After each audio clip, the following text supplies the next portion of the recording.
श्री घुष्मेश्वर ज्योतिर्लिंग। द्वादश ज्योतिर्लिंगों में यह अंतिम ज्योतिर्लिंग है। इसे घुष्मेश्वर, घुसृणेश्वर या घृष्णेश्वर भी कहा जाता है। यह महाराष्ट्र प्रदेश में दौलताबाद से 12 मील दूर वेरुट गांव के पास स्थित है। इस ज्योतिर्लिंग के विषय में पुराणों में ये कथा वर्णित है। दक्षिण देश में देवगिरि पर्वत के निकट सुधर्मा नामक एक अत्यंत तेजस्वी तपोनिष्ठ ब्राह्मण रहता था। उसकी पत्नी का नाम सुदेहा था। दोनों में परस्पर बहुत प्रेम था। किसी प्रकार का कोई कष्ट उन्हें नहीं था, लेकिन उन्हें कोई संतान नहीं थी। ज्योतिष गणना से पता चला कि सुदेहा के गर्भ से संतानोत्पत्ति हो ही नहीं सकती। सुदेहा संतान की बहुत ही इच्छुक थी। उसने सुधर्मा से अपनी छोटी बहन से दूसरा विवाह करने का आग्रह किया। पहले तो सुधर्मा को ये बात नहीं जची, लेकिन अंत में उन्हें पत्नी की जिद के आगे झुकना ही पड़ा। वे उसका आग्रह टाल नहीं पाए। वे अपनी पत्नी की छोटी बहन घुष्मा को ब्याह कर घर ले आए। घुष्मा अत्यंत विनीत और सदाचारिणी स्त्री थी। वह भगवान शिव की अनन्य भक्ता थी। प्रतिदिन 101 पार्थिव शिवलिंग बनाकर हृदय की सच्ची निष्ठा के साथ उनका पूजन करती थी। भगवान शिवजी की कृपा से थोड़े ही दिन बाद उसके गर्भ से अत्यंत सुंदर और स्वस्थ बालक ने जन्म लिया। बच्चे के जन्म से सुदेहा और घुष्मा दोनों के ही आनंद का पार न रहा। दोनों के दिन बड़े आराम से बीत रहे थे, लेकिन न जाने कैसे थोड़े ही दिनों बाद सुदेहा के मन में एक कुविचार ने जन्म ले लिया। वह सोचने लगी, मेरा तो इस घर में कुछ है नहीं, सब कुछ घुष्मा का है।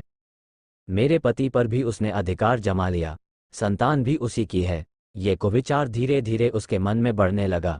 इधर घुष्मा का वह बालक भी बड़ा हो रहा था।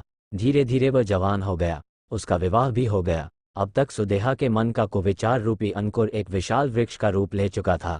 अंततः एक दिन उसने घुष्मा के युवा पुत्र को रात में सोते समय मार डाला।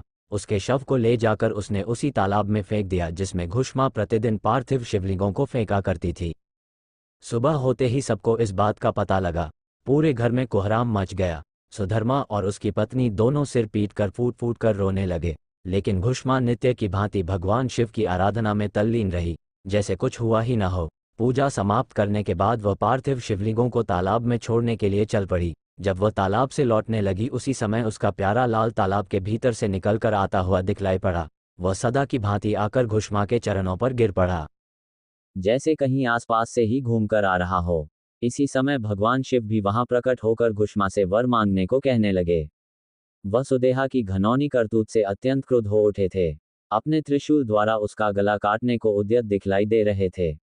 घुष्मा ने हाथ जोड़कर भगवान शिव से कहा, प्रभो, यदि आप मुझ पर प्रसन्न हैं तो मेरी उस अभागिन बहन को क्षमा कर दें। निश्चित ही उसने अत्यंत जघन्य पाप किया है, किंतु आपकी दया से मुझे मेरा पुत्र वापस मिल गया। अब आप उसे क्षमा करें। और प्रभो, मेरी एक प्रार्थना और है, लोक कल्याण के लिए आप इस स्थान पर सर्वदा के लिए निवास करें। भगवान शिव ने उसकी ये दोनों बातें स्वीकार कर लीं। ज्योतिर्लिंग के रूप में प्रकट होकर वह वहीं निवास करने लगे। सती शिव भक्त घुष्मा के आराध्य होने के कारण वे यहाँ घुष्मेश्वर महादेव के नाम से विख्यात हुए। घुष्मेश्वर ज्योतिर्लिंग की महिमा पुराणों में बहुत विस्तार से वर्णित की गई है। इनका दर्शन लोक परलोक दोनों के लिए अमोघ फलदायी है।